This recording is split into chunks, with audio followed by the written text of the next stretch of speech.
Carmen Lúcia completou o curso de Direito na PUC de Minas Gerais, onde tornou-se professora.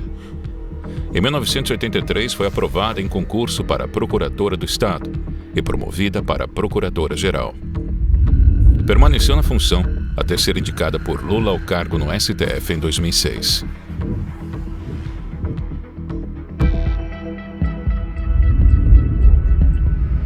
Depois de alguns anos conhecendo o ambiente e ganhando experiência como juíza do Supremo, processos do mensalão chegavam à sua mesa.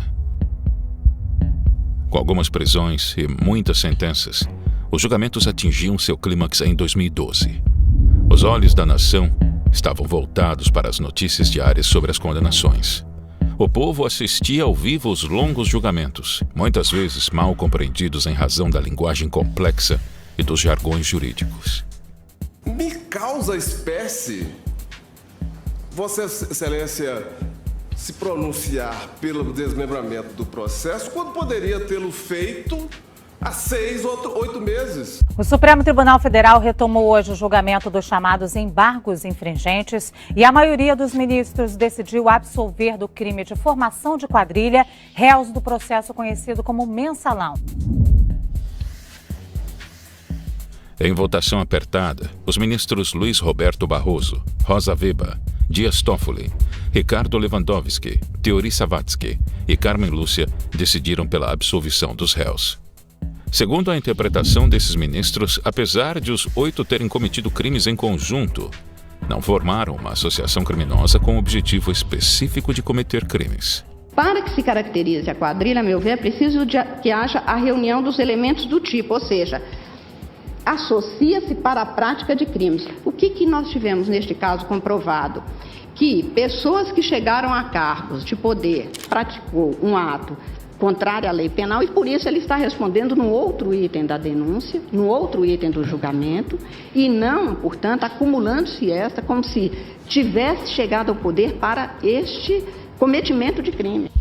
Foram inocentados o ex-ministro da Casa Civil, José Dirceu, o ex-tesoureiro do PT, Delúbio Soares, o ex-presidente do PT, José Genuíno, e outros 5 condenados no mensalão, entre eles, ex-dirigentes do Banco Rural e pessoas ligadas a Marcos Valério.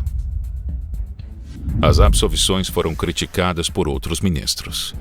Esta é uma tarde triste para esse Supremo Tribunal Federal, porque com argumentos pífios foi, como eu disse, jogada por terra, extirpada do mundo jurídico, uma decisão plenária sólida, extremamente bem fundamentada, que foi aquela tomada por esse plenário no segundo semestre de 2012. Em 2015, Carmen Lúcia deu voto decisivo em favor da prisão do senador Delcídio do Amaral, o então líder do governo de Dilma Rousseff na época de sua prisão. Foi a primeira vez na história do país em que um senador em exercício foi preso. Na leitura inflamada do voto, Carmen Lúcia fez analogias com o slogan de campanha do PT. A esperança venceu o medo. No momento em que a maioria de nós brasileiros acreditou no mote, segundo o qual uma esperança tinha vencido o medo. Depois, deparamos com a ação Penal 470 e descobrimos que o cinismo tinha vencido aquela esperança. Agora parece-se constatar que o escárnio venceu o cinismo. O crime não vencerá a justiça. Aviso aos navegantes dessas águas turvas de corrupção e das iniquidades: criminosos não passarão sobre a Constituição do Brasil. 27 de outubro de 2002. Se Deus quiser, esse dia entrará para a história do nosso país como o dia em que a esperança venceu. Depois de ter alegado um compromisso contra a corrupção, votou a favor da prisão para condenados em segunda instância. E em 2018, votou contra o habeas corpus para soltar Lula. A presidente do Supremo Tribunal Federal, ministra Carmen Lúcia, afirmou que usar o caso do ex-presidente Lula para mudar o cumprimento de pena depois da condenação em segunda instância seria apequenar a corte.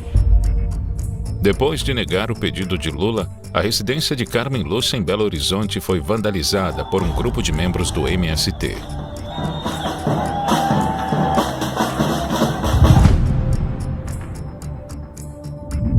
Segundo relatos de vizinhos, 4 ônibus teriam parado no local.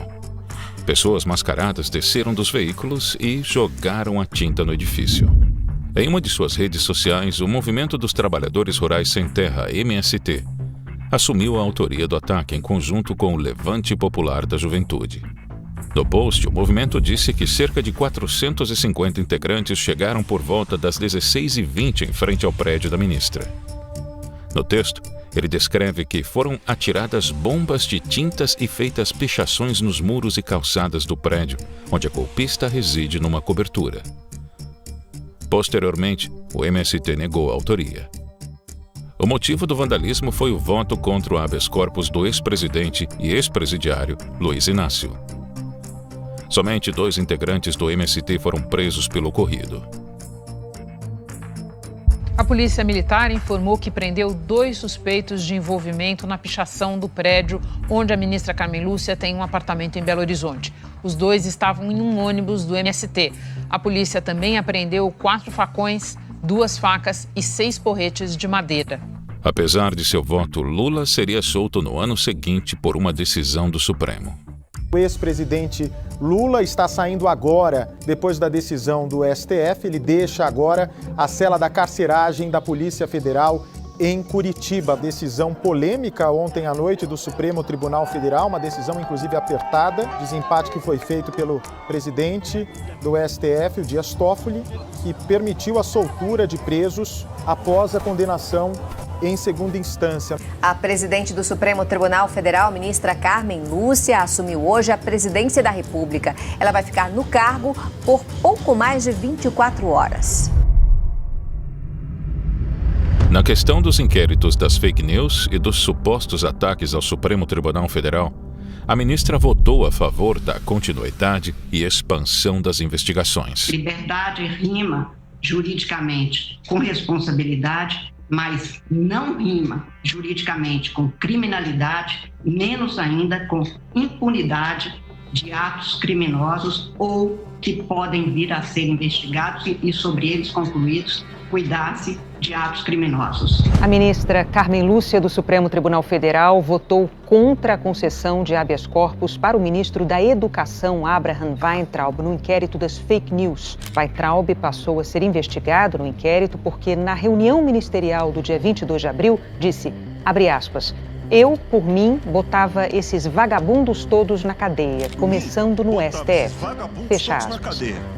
Começando no STF. Eu agradeço por ter sido convidada, professor Rodrigo, por um tema que me é tão caro como é o da liberdade de expressão. E no dia de hoje, 3 de maio, lamento a informação inicial que foi aqui trazida pelo Dr. Rodrigo, de ter havido agressão a jornalistas num dia tão significativo para a imprensa como é o dia de hoje.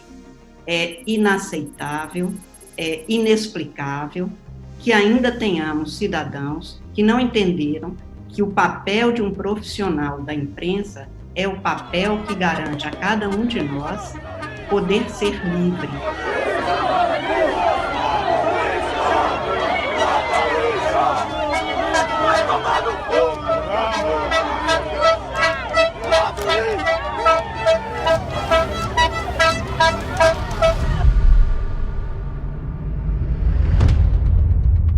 Em entrevista recente, a ministra falou sobre a reação dos governantes à pandemia. A ministra não citou qual governo estaria desgovernado, uma vez que o próprio STF já havia delegado poderes plenos para governadores e prefeitos tomarem medidas ostensivas durante a pandemia.